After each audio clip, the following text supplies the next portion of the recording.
علماء نے لکھا ہے دیکھو نبی کتنے رحمت للعالمین تھے نا, کتنی رحمت تھی, لیکن خودکشی ایک شخص نے کی, نبی نے اس کا جنازہ نہیں پڑھایا, حالانکہ آپ تو رحمت للعالمین ہیں, اور اس کا جنازہ فی نفسی ہی جائز بھی ہے, تو مسلمان نہ وہ.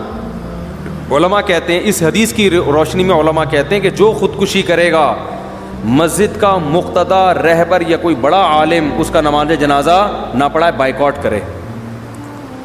لیکن ہم کیا کر رہے ہوتے ہیں یہاں پہ, نہیں بھائی اس کی تعریفوں پہ پول باندھ رہے ہوتے ہیں. وہ جو انڈیا میں ایک لڑکی نے خودکشی کی تھی نا, بہت لوگوں نے ترس کھایا, میں نے کوئی ترس والا بیان نہیں کیا, میں نے کہا اللہ مغفرت کرے, مسلمان تھی لیکن کوئی اچھا کام نہیں کیا. یہ واجب التعزیر ہے بھائی, تم جرم بھی کر رہی ہو اور ساری دنیا کو بتا کے دریا میں چھلانگ لگا کے اور بھی لوگوں کو کہہ رہی ہو کہ سب چھلانگے مارو, یہ تو بے صبری ہے نا.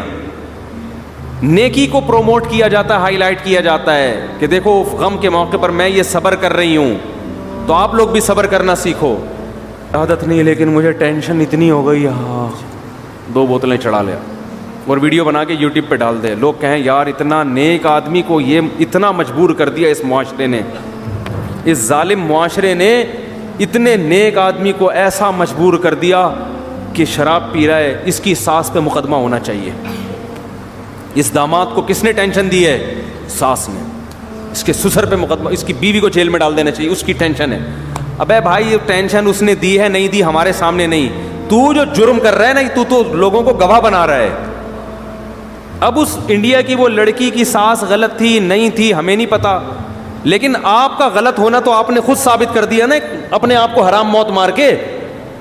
دیکھو میں اپنے آپ کو اس لڑکی سے بہتر نہیں سمجھتا, قیامت میں شاید وہ بخشی جائے اور ہم لٹکے ہوئے ہوں, لیکن اصول کی بات شریعت کی جو ہے وہ تبدیل نہیں ہو سکتی. جرم کو پروموٹ کرنے کی, ہائی لائٹ کرنے کی اور اس کی حوصلہ افزائی کرنے کی اجازت نہیں ہے. ہم تصویر کے ایک رخ کو دیکھتے ہیں, دوسرے رخ کو نہیں دیکھ رہے ہوتے. ایک بہت بڑا سنگر تھا, جب اس کی ڈیتھ ہوئی ہے تو اس کا جنازہ لایا گیا ہمارے ہاں, ہمارے شیخ حضرت مفتی رشید احمد صاحب کے حضرت نے انکار کر دیا نماز جنازہ پڑھانے سے, فرمایا میں نہیں پڑھاؤں گا. ہو سکتا ہے چھپ کے بہت دعائیں مانگی ہوں اس کے لیے, بظاہر یہی لگتا ہے اکیلے میں بہت روئے ہوں گے اللہ اس کو معاف کر دے, کھلے عام اس کا جنازہ نہیں پڑھایا تاکہ عبرت ہو کہ کوئی اچھی موت نہیں ہے یہ. ہاں کوئی چھپ کے جرم کر رہا ہے, اپنے جرم کو خود ہی چھپا رہا ہے, تو ہمیں بھی حکم ہے اس کو ہم چھپائیں. ایک اپنے آپ کو ایکسپوز کر دیا اس نے, وہ تو لوگوں کو ترغیب دے رہا ہے جرم کی. تو اس لیے بھائی ان چیزوں میں آج بے اعتدالی بہت ہونے لگی ہے, ہم حدود شریعت سے تجاوز کرتے ہیں. مجھے کچھ سنگر لوگ ملتے ہیں کہ ہم نے توبہ کر لی ہے, ہم پہلے ایسے تھے, ہم یوں تھے. تو ٹھیک ہے بیچاروں نے توبہ کی, اللہ ان کی توبہ قبول فرمائے, لیکن میں ان سے اکثر ایک بات کہتا ہوں کہ یار اپنے ماضی کو بھول جاؤ. ماضی کو ایک تصویر تو چلو کوئی اپنی محفوظ رکھ لے کہ لوگوں کو ترغیب دینے کے لیے کہ میں ایسا تھا اور ایسا ہو گیا, چلو ایک آدھ اس میں یہ مسئلہ سمجھ میں آتی ہے تاکہ دوسرے گلوکاروں کو بھی موٹیویشن ملے. ہمارے ایک دوست تھے, وہ کہیں ڈراموں میں آیا کرتے تھے, تو پھر انہوں نے توبہ کی, تو انہوں نے مجھے اپنی پرانی تصویر بنائی نا, دکھائی, کیپ پہنا ہوا ہے, کالا چشمہ اور عجیب سی مونچھیں رکھی ہوئی ہیں. اور جب وہ توبہ کیا ایسا, جن کی میں نے 3 شادیاں نہیں, تیسری کروائی تھی شادی, وہ ویڈیو بھی گئی تھی. اب وہ شوبز کی دنیا چھوڑ کے شادیوں پہ سیٹ ہو گئے ہیں. شوبز کی دنیا چھوڑ کر کس پہ سیٹ ہو گئے ہیں؟ سیٹ ہوتا ہے آدمی تو پھر وہ کرتا ہی چلا جاتا ہے, پھر وہ ڈھیٹ بن جاتا ہے. تو میں نے کہا اچھا ہے, وہ جو حرام کاری کا خطرہ تھا وہاں پہ, یہ نہیں کہ سب کوئی غلط کر رہے ہوتے ہیں, میں الزام نہیں لگا رہا.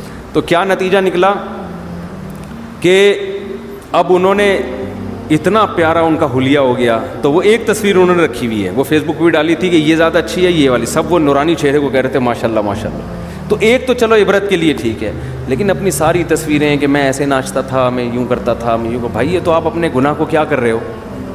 آپ اپنے حج اور عمرے کی تصویر سمجھ میں آ رہا ہے کہ میں سردی میں رو رہا تھا. اول تو اس کو بھی ضرورت نہیں ہے, لیکن یہ کوئی پھر بھی ایک سمجھ میں آنے والی چیز ہے.